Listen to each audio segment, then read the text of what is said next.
Explore the harmony of health and holiness through a Catholic lens. Discover how faith rooted in tradition fosters vibrant living. This podcast rebroadcasts the weekly Becoming Gift segment on Morning Offering on Ave Maria Radio. You can check out the Physically Spiritual podcast from Awakened Catholic for my long-form discussions and presentations, or you can find my Substack at becominggift.com. This is your host, Andrew Reinhardt.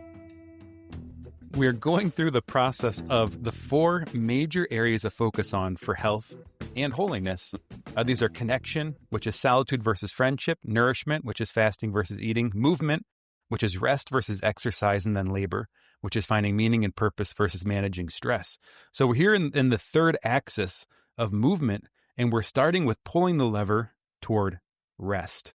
And there's really two disciplines within this. It's Sabbath and sleep. But today I'm going to focus on sleep just for the sake of time. A lot of scientists ask themselves the question, why do we sleep? And honestly, nobody has a complete answer to the question. We understand what happens when we sleep, but we have to admit that sleep doesn't make a ton of sense for survival. If you're trying not to get ate, or you're trying to eat, being unconscious for 6, 7, 8, 9, 10 hours doesn't make a whole lot of sense. So you would think if possible, sleep would have been sort of selected out by nature. Just laying there unconscious for half the day isn't particularly helpful for anything. But when answering this question, we have to admit that we might be actually asking the wrong question. The right question might not be why do we sleep, but why are we awake? Oh, wow. Yeah. Huh. Right. So when you flip it that way, it actually maybe invites us to consider that maybe the prior state or the default state is sleep, and that consciousness is something that emerges out from it. Or maybe this way to think of it, that the cost of consciousness is sleep, right? That consciousness is something very expensive, and we as an organism need to return to that prior state to recover. Sleep's all over the scriptures. You know, once you start looking for it, it's all over the place. From Adam, of course, being put to sleep, for Eve to be pulled from his side. We have Joseph, both in the Old and the New Testament, you know, in his dreams, receiving prophecy of God's will. And then also, you know, there's that famous apostle who falls asleep and falls out of a window in the Acts of the Apostles. So sleep is all over the place. Scientists talk about a lot of problems about being underslept. There's an increased risk of cancer, cardiovascular disease, dementia from not sleeping a lot. It affects our hormones. It increases your blood sugar, increases hunger, and a decrease to satiety. When you don't sleep enough, your brain actually increases activity in the hedonic center and decreases activity in the decision-making center. So you feel your feelings more strongly and you make your decisions more poorly. So there's a lot of good reasons biologically why we need to sleep.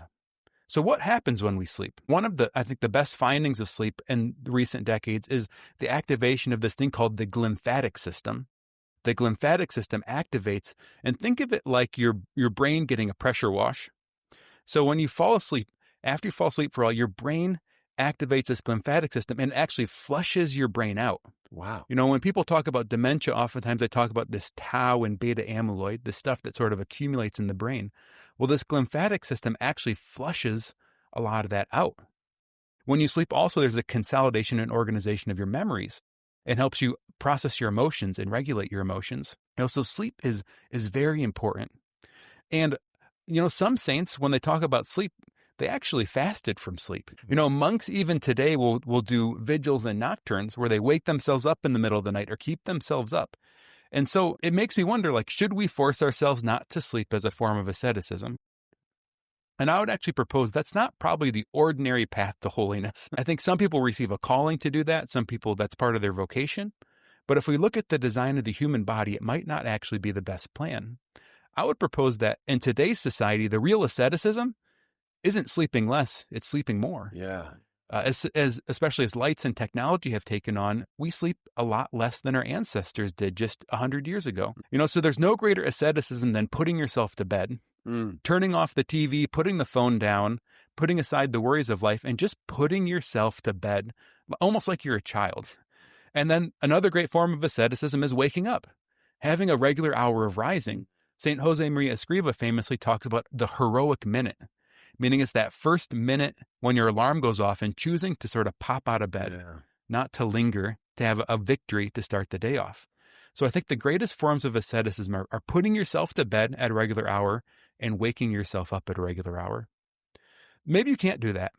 So here's some tips, maybe if you struggle with sleep. One is wake up at the same time every day. And when you do wake up, expose yourself to bright light And especially expose yourself to the sunrise. The oranges and purples and different colors of light in the sunrise actually interact with your eyes in such a way to move back your internal clock to help you fall asleep earlier. Where if you're exposing yourself to the sunset every day, it actually sort of moves your internal clock forward, and you'll get sleepy later. Of course, limit caffeine. Stop drinking caffeine before lunch. Everyone has individual sensitivity and processing speeds to caffeine, so you got to learn your own system. The other thing is exercise, but do it before dinner. Exercising too close to sleep increases your body temperature, and one of the things that triggers falling asleep is actually getting cooler. So that's another trick, is to cool your house, or you can get special mattress pads that'll cool you as you try to fall asleep. Of course, turn off screens or turn down lights with sundown. Some people wear those funky light-blocking glasses, and those kind of help. But a lot of more recent studies have shown that it's not just the blue light that makes you stay awake, but it's actually just the activity and agitation of the light in whatever you're looking at on the screen. So it's important both to limit the blue light, but also to just turn off the devices altogether. And then finally, put yourself to bed when you're tired and not before. Fall asleep and wake up within a half hour. Meaning if you're going to fall asleep around 10, don't go to bed later than 10:30. Right. If you're going to wake up 6, even if you're going to sleep in, don't sleep in past 6:30. But keeping those hours of going to bed and rising within a tight window is really important. So those are some tips if you want to try to sleep better. I have a question in this sleep stuff. Do you notice men and women how are they different? Are they different? Yeah, I haven't seen any research particularly on the difference between genders. I know things like, of course, the woman's cycle might affect it, or having a child or something like that. It seems like a lot of individuation is just between people genetically. How much you need to sleep, how easily you sleep, how deeply you sleep. And then all of these other lifestyle factors like anxiety and caffeine and other habits affect it more profoundly than gender differences. I always have a strategy to help my wife Donna fall asleep. I just bore her before bedtime, and she nods right off. It works every time. And I know my wife Eileen is listening right now, Andrew. And isn't there something in this study about the detriment associated with sleeping with your chihuahuas? Yeah, anything that interrupts you in the night can be detrimental. Thank you for listening to Becoming Gift. You can catch the show live every Wednesday at 8 a.m. Eastern on Ave Maria Radio.